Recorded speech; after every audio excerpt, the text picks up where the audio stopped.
Hi there, Virgo. Thank you for joining me for your weekly forecast for week commencing the 25th of April. There continues to be an expansive feel to your horoscope, but your ruler Mercury is set to be very critically important in the weeks to come.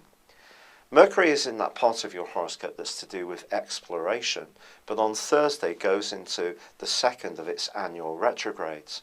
This is going to go on for 3 weeks, but Mercury generally is going to be in the sign of Taurus through to the end of the 3rd week of May. So this opportunity to grapple with your everyday experience and try to refresh it with either new mental ideas, experiences, or actually to physically move about is certainly going to be really to the fore.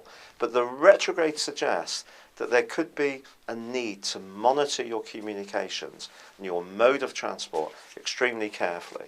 So if you're discussing anything contractually or you are heading off on a longer jaunt, then do make sure that you're tuning very much into the travel reports to ensure that if there is any kind of blockade or strike action that might be going on at an airport or a port, or there's problems with the motorway network, then you're attuned to what's happening because you're that much more aware.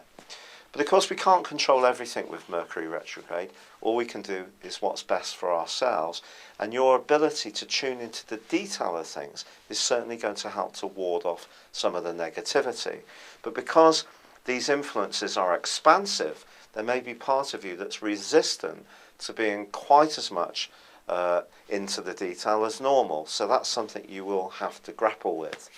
But there are 2 influences from last week which I just want to revisit. The first is the combination between Venus and Uranus, which is in an exciting part of your scope. And on Monday, they're still buzzing from last week's exchange.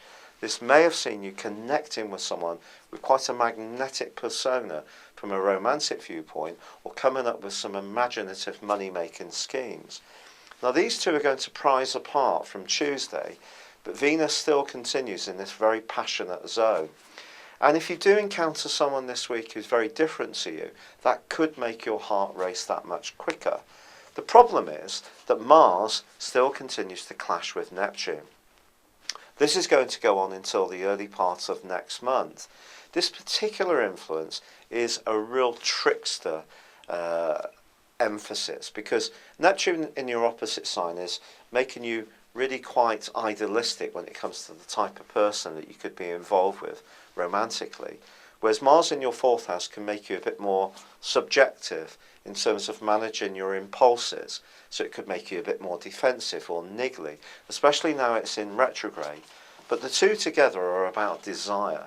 So if there is someone exciting that's gripping your imagination, you really need to become fully informed about what they're really about before you open yourself up completely. Otherwise you could get into a situation where you're getting very up close and personal with someone who you don't know so well, and then find out that there's hidden stuff or stuff that they're withholding from you that actually could steer your decision making completely differently if you were more informed. Now the other influence, which of course is key, is the fact that Saturn has also slammed on the brakes, and that's also in your sector of emotions. So anything to do with where you live, how you live there, or how you relate to people emotionally is still quite tender. So although there is this expansive vibe, and that's going to be boosted by the arrival of Venus in your sector of travel, new knowledge, excitement and truth on Saturday, just be aware of the base things that you need to keep safe and secure. And that's all about feeling comfortable, feeling you can be yourself with the people you're mixing with. It can't just be about essentially going after some exciting challenge and not keeping one mindful eye on your needs or the needs of people immediately around you. There's also a quarter moon as this week comes to a close in the sign of Aquarius. And this is one which can bring up that part of you which is very much attuned to being of service to other people.